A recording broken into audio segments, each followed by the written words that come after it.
Hello, this is English Shorthand channel and the shorthand dictation speed is 100 words per minute, which is very helpful for all types of governmental competitive exam. Seconds, ready, start. We have gathered here today to observe International Literacy Day 1998. This is an occasion when we reaffirm our commitment to making every Indian literate.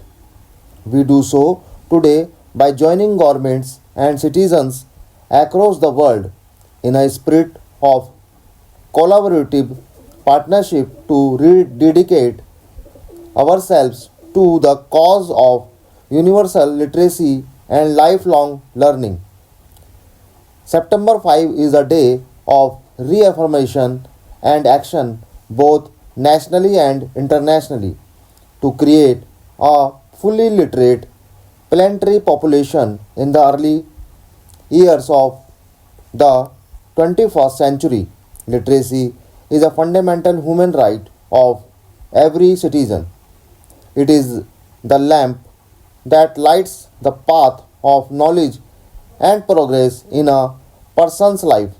It also enables every citizen to make their full contribution to the progress of the nation and the human race. For us in India, International Literacy Day sends a far more urgent message. India has the largest number of non literate people in the world. About a third of the world total of around 900 million. This reality is unacceptable to any sensitive and patriotic India. It is antidote to the fact that India is the land of the world's oldest living civilization, which has always worshipped knowledge and learning. It is also totally incompatible with the determination of today's resurgent India to emerge as a strong, prosperous, and self confident nation claiming its rightful place in the world community.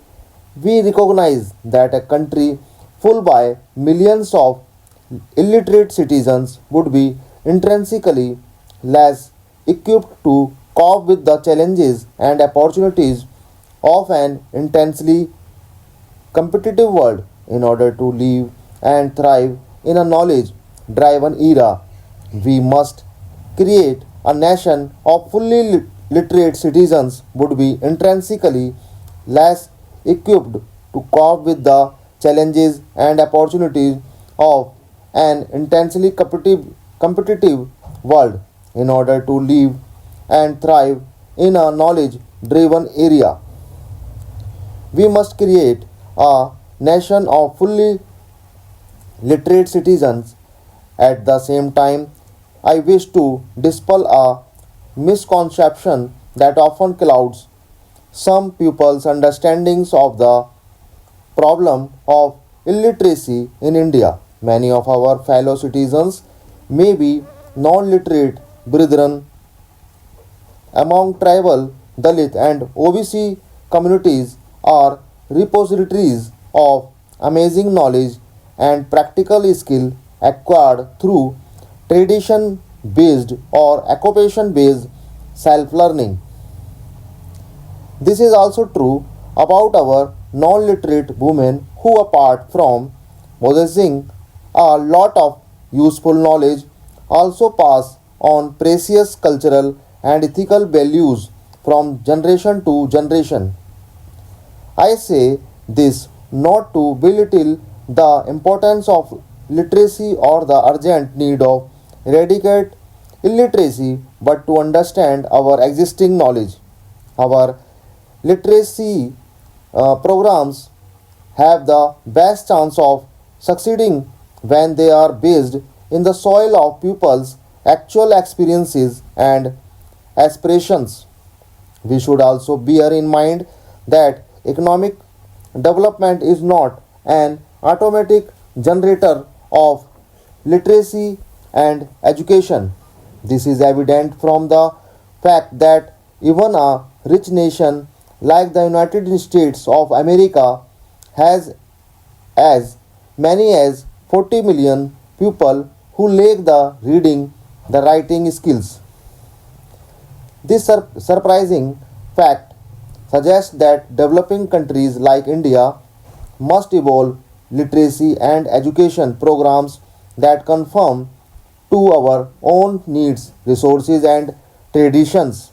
My government is committed to according the highest priority of eradication of illiteracy. We have placed in the national agenda for governance that we shall seek to provide education for all.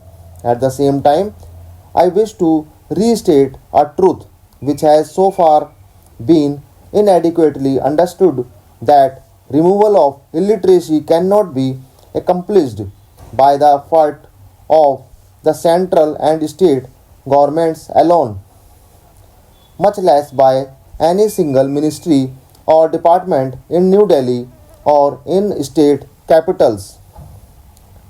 It demands the collective and coordinated participation of all sections of society, governmental agencies, non governmental organizations, religious and cultural establishments, students and youth organizations, business community, and the media.